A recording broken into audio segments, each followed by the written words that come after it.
I'm going to give you 25 Star Wars plot holes from The Phantom Menace to Rogue One. And then I'm going to explain how it's not a plot hole.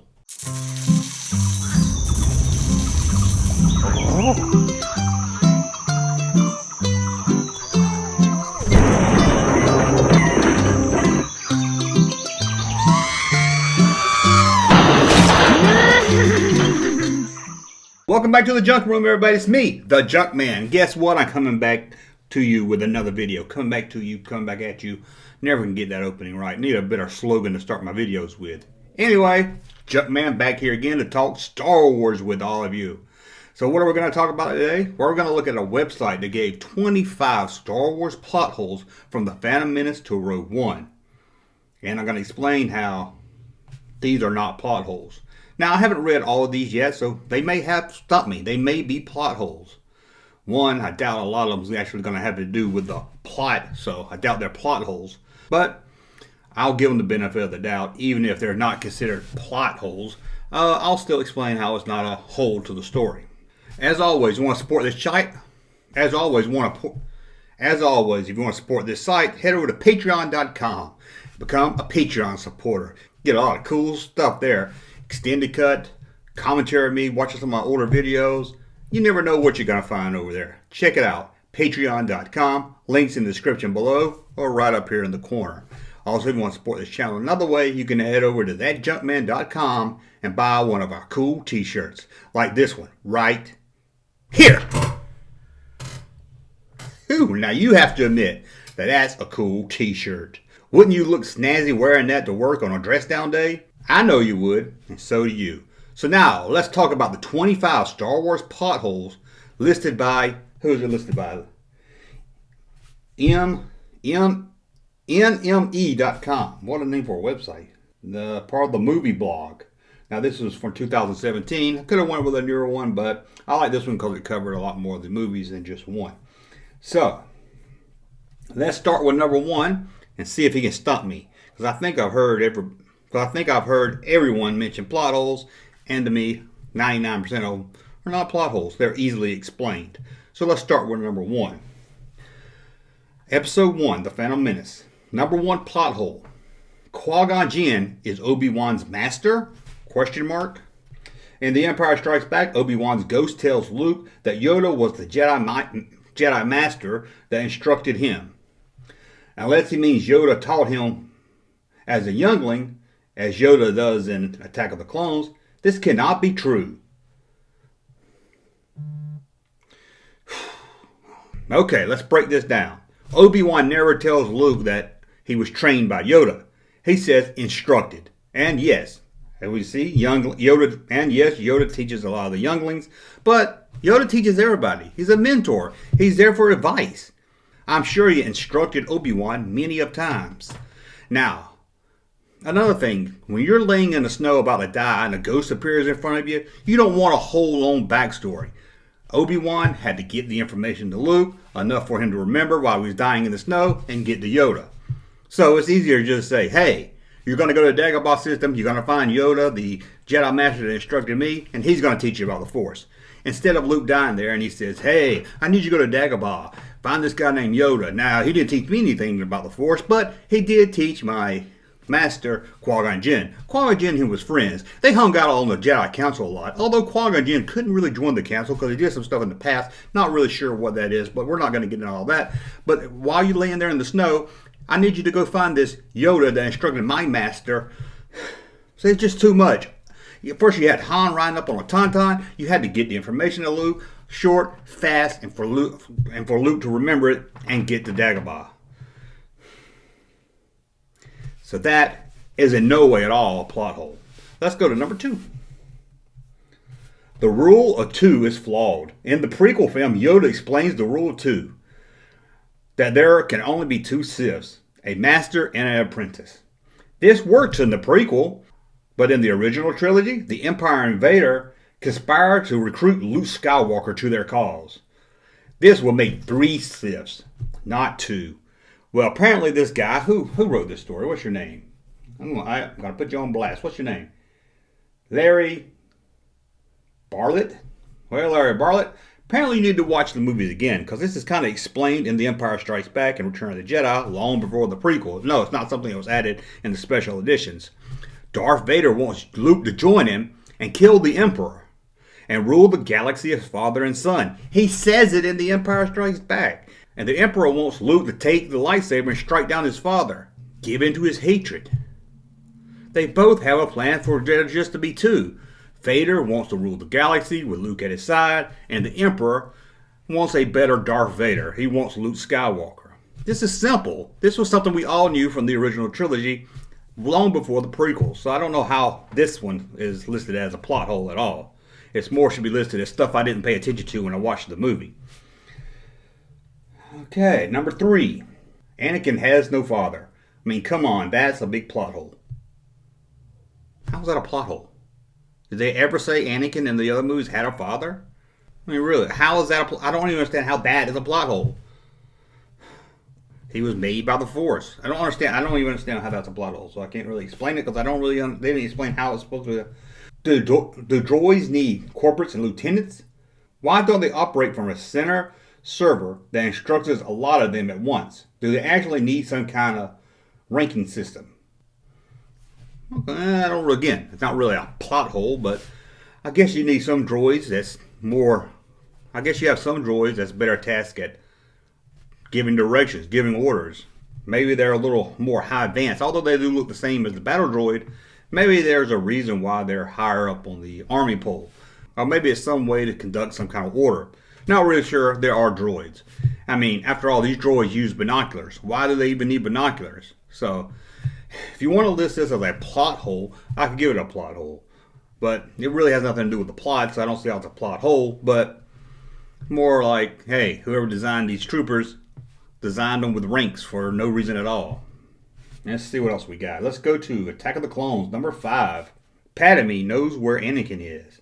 It's never revealed that Padme has a connection with the Force or any of that ability. In the film, her ship crashes while chasing Count Dooku. Anakin carries on, following Dooku to a hangar, and Padme couldn't possibly know this. But when she exists from the wreckage, she somehow knows Anakin is in the hangar. Magic. And I haven't seen this scene in a long time. And it did kind of bug me back in the day that, yeah, how does she know it's there in that hangar? I only can assume maybe she knows the planet already, but he's got to have a ship waiting somewhere, so it has to be there with a hangar. That's just reaching. Again, wouldn't call it a plot hole, but I'll give you this one, that maybe it should have been explained more how she would know that Anakin was at the cave fighting Dooku. Now let's go to Revenge of the Sith. In Return of the Jedi, Leia calls her mother beautiful, kind, and sad, suggesting that she was alive during Leia's childhood. In Revenge of the Sith, Leia's mother dies in childbirth, so she never knew her mother. Well, Yoda explains this in The Empire Strikes Back. Through the Force, things you will see. Other places, the future, the past, friends long gone. So it's possible Leia is strong in the Force, that she saw friends, loved ones, and her family from the past. So maybe the child, she did have these memories of Padme. And we know Leia didn't really know she had the Force in her, so maybe, especially as a kid, she didn't realize what this was as she grew up. She had memories of Padme being beautiful, kind, and sad, but they're memories to her. She don't know if there's Force memories or real memories, because she probably hadn't had them since a child. We're up to A New Hope now, number 7. Vader has no idea about his children. Several times in the original trilogy, the Skywalker children are shown to be able to sense one another, and Vader is shown to be able to communicate with Luke. Yet, in A New Hope, Vader has no idea that Leia is his daughter when he's torturing her. Doesn't sense it at all. Hear this one a lot too. This is not a plot hole. Vader doesn't know he has a daughter, so there's nothing to sense. Leia doesn't know that she's Darth Vader's daughter either. They don't sense something they don't know. Later in Return of the Jedi, during the Luke and Vader fight, Luke is thinking of Leia, has memories of her, knows that's his sister. Vader taps into that and senses it. But I don't think there's anywhere in the movie that hints that people can just sense someone for no reason at all. If Leia knew Vader was her father and had it hidden inside the back of her mind somewhere, he probably could have felt that. And I know what you're going to say. Well, in The Empire Strikes Back, Luke doesn't know Leia's his sister yet he communicates to her by the Force on Bespin. Well, I think Luke was in a desperate situation, reaching out to anybody. He knew Han was frozen, so he didn't reach out to Han. So I think he was calling to Leia, because that was the first person on his mind. If that didn't work, he might have been trying to connect with Chewbacca. So again, I can't really see how this one is a plot hole either. So let's see what else we got. Still on New Hope. Unless Skywalker is the universal name like Jones, it's not the best thing to hide Luke with Anakin's parents and keep the same last name. I mean, they're gonna be discovered, right? Well, yeah, it's kind of dumb to keep his name as Skywalker unless Skywalker is a common name. But this is Tatooine, a very remote planet. Vader doesn't know he has a son. Maybe the Emperor does. It's not really clear how much the Emperor knows, at least from the movies. I'm not going to get into the novels and all that. But Vader doesn't even know he has a son to be looking for. So why would Vader be out on Tatooine or looking for a Skywalker? And maybe Shmi had more family on Tatooine we don't know about. So it's just another Skywalker living with Aunt Beru and Uncle Owen. Nothing special. Now, if Vader knew he had a son and was looking for someone named Skywalker, that would be a bigger problem. But being that Vader doesn't even know he has kids, can't call it a plot hole. Maybe not the smartest plan, but not a plot hole. Number 9. The Imperial should have shot down the droid escape pod. Ugh. Someone watch Family Guy. Let's see. Imperial idiots are responsible for this massive plot hole because they didn't detect life inside the escape pod carrying R2 and 3PO at the start of the film. And they just let it sail away to Tatooine. As if they never heard of droids. They didn't even shoot it for safety. Instead, they let the escape pod fully land. This allowed the rebels to access the plans to the Death Star and bring down the Empire. Plot hole. No, it's not a plot hole. 1. Why shoot down the escape pod? Then you never know if the plans were in there or not. You blow it up, sure you blow up the plans, but then you have to wonder, hey, are the plans somewhere else hidden on the ship? Does someone else have the plans? Where are the plans? We don't know if they're in that escape pod because they blew it up. So what do? There's an escape pod, you let it land on Tatooine, send down a search party to check the escape pod. See if there's any signs of droids, or maybe the plans are just sitting inside the escape pod. You don't blow up in space and then never know if you have the plans or if you didn't have the plans. So let's go to number 10. Obi-Wan. Oh, God. I can't believe this. What, the prequels are about 20 years old and we still have to do this? Obi-Wan doesn't recognize R2-D2. A droid he's been 3 films with in A New Hope. When does he say he doesn't recognize R2-D2? First, let's argue that R2 is just a droid. There's many that look like him, and it was 20 years before A New Hope that he last saw him. But even if he did remember him, what's he supposed to say? When Luke's waking up from the Sand People attack, does he supposed to say, hey look, young Luke, that's R2-D2. That's the droid that hung out with your dad before he turned to the dark side. Obi-Wan don't want a bunch of questions from Luke at this point. You remember, Yoda and Obi-Wan didn't want Luke to know who his father was. So the less said about the old days, the better. So, just play dumb, act like you don't know who R2 is. And we all know R2, he's not going to spill the beans. He's not going to whistle, hey, it's Obi-Wan Kenobi. It's no reason for Obi-Wan to see R2 and start high-fiving him. He sees Obi-Wan, knows this is an important mission. R2's there for a reason. Luke's there, the son of Darth Vader. What do you want him to do? Can't believe we still have to go over that one. Number 11. The Death Star flies around for 10 minutes at the end. At the climax of the film, the Death Star travels to Yavin 4, a moon, to blow it up and the rebel base. Before it can reach the moon, it decides it needs to travel around the planet that stands in the way of the moon. Okay, I don't really remember that in the movie. Did they have to travel around Yavin before they got there? I don't remember them saying that. I could be wrong. Hadn't seen it in a couple of months. The Death Star, remember, is a planet destroyer. One of which could easily blow up the planet in the way. Well, okay, so in other words, they're saying, why don't they just blow up the planet, then blow up the moon? I guess, but from what I understand, the Death Stars it doesn't just shoot laser beams after laser beams. Now, I know Return of the Jedi is a more advanced laser, and it does shoot ships after ships, but from what I understand, the Death Star from A New Hope takes a long time to generate. You fire it once, and then a couple hours later, maybe a day or two, you can fire it again. So I don't really understand this one at all. Let's go to number 12. Luke gets past the blockade on Hoth without a hitch. Hoth is surrounded by an Imperial blockade, which prevents any rebel ships from leaving. When Luke leaves the planet, He gets out so easy. Okay, again, not a plot, but haven't seen it in a while, so I would have to watch that scene again. But for I remember, this is after the attack. The Falcon's already left, so Vader's focus on the rebels have moved on to the Falcon. They didn't care about the rebels. Sure, they wanted to destroy what they could over there, but their main focus was getting the Falcon because they believed Luke Skywalker was on it. So once the Star Destroyers and the other ships started pursuing the Falcon, so it was a lot easier for Luke to just fly off the ship after the Battle of Hoth. I mean, again, this is after the AT-ATs have been destroyed and the base had already been attacked. And like I said, the Empire was already focusing on getting the Falcon. So let's go to Return of the Jedi, the droid torture scene. Jabba the Hutt has a droid torture chamber in his palace. This will imply that droids feel pains like humans. That's ridiculous. Okay, we know it shows a power droid getting his feet burned and he screams out. Do they feel pain? Well, they could be programmed to feel some type of pain. Maybe, being a power droid, he is programmed to sense power, like a power surge or something. Not technically giving him pain, but it's something that he doesn't like as a droid.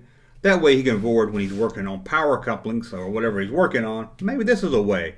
Hey, we've got too much power going over here. But they could be programmed. I mean, they do talk. 3PO is always scared about something. Doesn't like being shot at. Doesn't like space travel or spaceships. So I can't say they don't have pain, because maybe they do. Okay, let's see here. Luke uses a skull to push a button instead of using the Force. When he's trying to kill the Rancor, Luke throws a skull to push a button to lower a gate and crush the head of the Rancor. Why didn't he just use the Force? This guy's seen the movie. There's a Rancor coming at you, right? In fact, hold on. This is not Luke Skywalker. But here, I'll show you. If you remember correctly, Luke Skywalker was going, no, don't kill me. And he was coming through the door. I'm going to kill you. I'm going to eat you. I'm going to swallow you. So what's better? Pick up a skull, throw it at it, or do this? Let's see. I'm coming to get you. Throw at the skull. Yeah, door closed on me. Or this. I'm coming to get you. Let me use the Force on here. Let me use the... See why it doesn't make sense to use the Force on it? It always takes him more time to use the Force than it does to even throw a skull. Guess he could have used the Force to throw the skull, but hey, it's Luke Skywalker. He doesn't need to do that. And also a lot of times when you got a big, ugly monster heading down your way, you're doing the first thing that pops in your mind. So let's see, number 16. Luke asks Han if he can reach his lightsaber instead of just use the Force. Caught in the Ewok net, Luke asked Han to grab his lightsaber. But why didn't Luke just use the Force to grab it? Dude, you're reaching here. Okay, again, I hadn't seen the scene in a while, so maybe I'm wrong, so let me know in the comments below. But Luke can't see where it is, his lightsaber is. I'm sure he probably could feel around and use the Force, but would you actually turn on a lightsaber with his blade out and spin it around when you can't even see it, bring it to you? Isn't it easier if Han can reach it to let Han try to get it first and see? I'm sure if Han couldn't reach it and R2 didn't cut the net and there was no other option, then he could use the Force on it. And have we ever seen him use the Force on something they can't see? Have we ever seen him use a Force? Like, he couldn't see his saber, I don't think, at his side. He knew it was there, but I don't think he could. But I don't think the way he was crammed into that net, he could actually look at it. Every time we see them use the Force, they use their hand and they focus on it. Couldn't really do that all crumped up in that net now, could they? Even if so, still not a plot hole. Oh, God. Some people don't know what a plot is. Number 17. The Ewoks have a dress for Leia size, but no one knows why. Well, I always thought the Ewoks made the dress just for her because they like Princess Leia. You could argue that, hey, they made it really fast, but I don't know the Ewoks' technical skills when it comes to sewing a dress. Who knows? Maybe so. It's not like they've never seen humans before. We know from the Ewok movies, there has been humans on Endor with the Ewoks, so they could have had some material just laying around. Again, nitpicking here. It's kind of weird that they would make a dress for her or have one ready for her that fast. But again, it's not a plot hole, people. It's not a plot hole. Plot hole. Has to do with the plot. Number 18. The Emperor leaked the real Death Star plans to the rebels. Oh, this is going to be a good one. The infamous line in Star Wars, "It's a trap." If it was indeed a trap, it wasn't a very good one. The Emperor gave the rebels access to the Death Star plan so he could lure them into a trap and destroy them for good. Sounds like a good plan right there. But why not give them wrong plans? That would have saved them from destroying the space station just in case. Well, there's a theme in all the Star Wars movies that overconfidence brings people down. Luke even tells the Emperor that he's overconfident. And this is what causes the death of the Emperor, being overconfident. He thought there was no way the rebels could beat him. So, he gives them real plans that they can look over and study and see that, hey, these plans are the real deal. He could have risked giving them some fake ones. They could have looked at it and said, hey, something's not right here. Let's not send every person we have to the Death Star. So, overconfident, he sends them the real plans, thinking, what can they do with this? Nothing but fall into a trap and die. Again, the Emperor was overconfident. Easy. If you saw him, if he's seen the movie, he would know that. Okay, now let's go to The Force Awakens. I know you all love this one. Okay, 19. Poe survived a crash landing on Jakku and magically returned to the Resistance. But we don't know how. Again, it's not a plot hole because we don't know how. I'm sure one day someone will write a comic book or a book about how he got there, but he did crash on a planet with a population, with people. He could either make it to the town wherever Rey's from or whatever other town that's close by. Once there, he could bargain with them to get a ship to take him somewhere else, or at least get him in contact with somebody to pick him up. There's millions of ways this could happen. It's really no big deal. Now, if he would crash land on some planet or an asteroid that had no other people on it, you could see where it'd be a little bit more of a big deal. Number 20. Han never used Chewbacca's crossbow? What? Despite spending the majority of their adult lives together, Han and Chewbacca never swapped guns until this film? This is where Han uses Chewbacca's bowcast for the first time? After using, he turns to Chewbacca and says, "I gotta get me one of these." What's this got to do with the plot? Okay, we never saw Chewbacca fire the gun in any of the movies before this. Not saying he never used it, but now we don't know what happened in the 30 years between Return of the Jedi and The Force Awakens. For all we knew, the day before this, or a week before, Chewbacca could have had his crossbow enhanced. So maybe this was some kind of new feature. Maybe Han has used it before, but not since he got work done on it to make it more powerful. So he's got it more powerful now. Han finally gets to shoot it and says, "I gotta get me one of these." How's that a plot hole? Maz is wise, but she doesn't notice two spies. Maz is a strange figure who can read people from their eyes. She can even sense Han Solo in the bar. But there's two spies lingering in the corner. How does she not notice them? Or does she? Well, she knows Han. Her and Han have a history. So she's going to be familiar when he walks in to sense Han Solo. She's going to sense his presence. Like Darth Vader sensed Obi-Wan Kenobi. Because he knows Obi-Wan. He knows that sense. He knows what Obi-Wan feels like. She knows Han Solo. Now the two spies there, no reason to suspect they're spies. There's no reason for her to think anything unnormal about them. She didn't even know Han was coming there. And we see even with Finn, it takes her a long time to read his mind. Has to stare at his eyes and everything. So this is really reaching also. Number 22. Rey learns to use the Force just like that. Some fans are upset, given how much trouble Luke had using the Force in the previous films. Luke had a lot of trouble using the Force. Let's see. The first movie, New Hope, he doesn't use it at all until the very end. He taps into the Force to destroy the Death Star with no trouble at all. Then Empire Strikes Back. He somehow is hanging upside down in a Wampa cave, and he reaches out and uses the Force to grab a lightsaber. Something that in the other movie he was never told was an ability the Force could even do or even how to do it. Sure, he did play with Obi-Wan's Jedi balls on the Falcon, but that was like 2 minutes. So it's not like the Force didn't come easy to Luke Skywalker also. But Luke Skywalker didn't believe in himself, like raising the X-Wing. He could do it, but he didn't think he could because he judged it by the size. But as Yoda told him, you don't judge it by the size. The Force doesn't know size. It's all the same. Lifting a rock is the same as lifting a X-Wing. See what else it says. We're not through with this one yet. Even Anakin went through years of training, yet Rey was able to defeat Kylo Ren within a day of discovering her connection with the Force.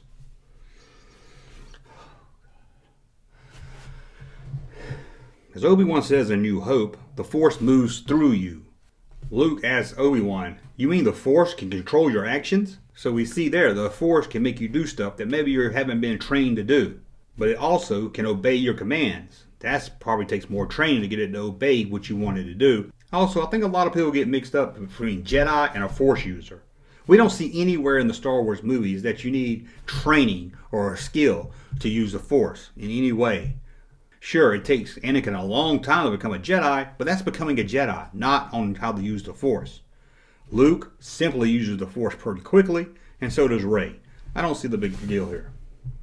Number 23. Rey understands the Wookiee language. Since she arrived, Rey has never left Jakku, but she somehow understands Chewbacca?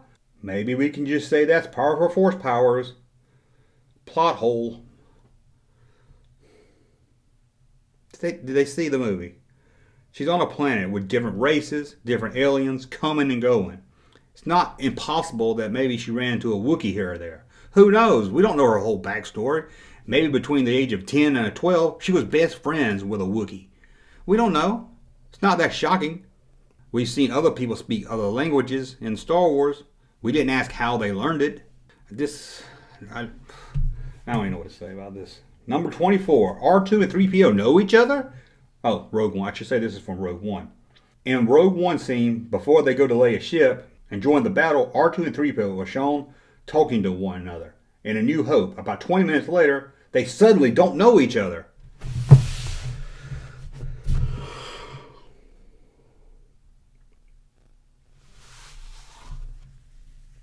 Did this guy see Star Wars? When does it say at the beginning of A New Hope that R2 and 3PO don't know each other? To me, it's perfectly clear they're like best friends. They're buds. They might not always like each other, but...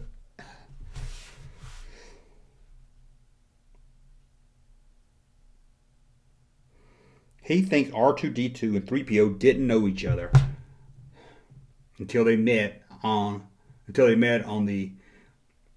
A New Hope on the blockade runner right when the movie starts. He thinks that's when they first saw each other.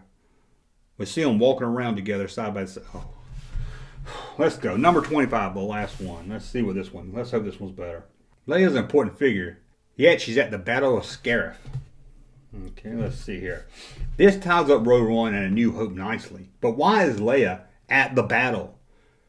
She's not a general, nor is she a commander in the military forces. This is crazy to have her at the Battle of Scarif.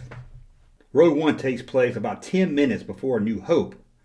Leia tells Vader she's on an important diplomatic mission, despite literally just leaving the Battle of Scarif.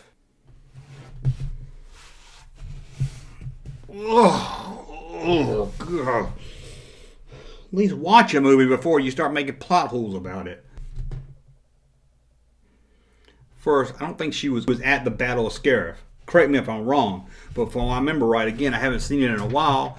If I remember right, Bail Organa's there on the base, and when they talk about who can deliver the plans and who can they take the plans to, Bail Organa says he knows someone he can trust, meaning Leia, and that she can take the plans to Obi-Wan.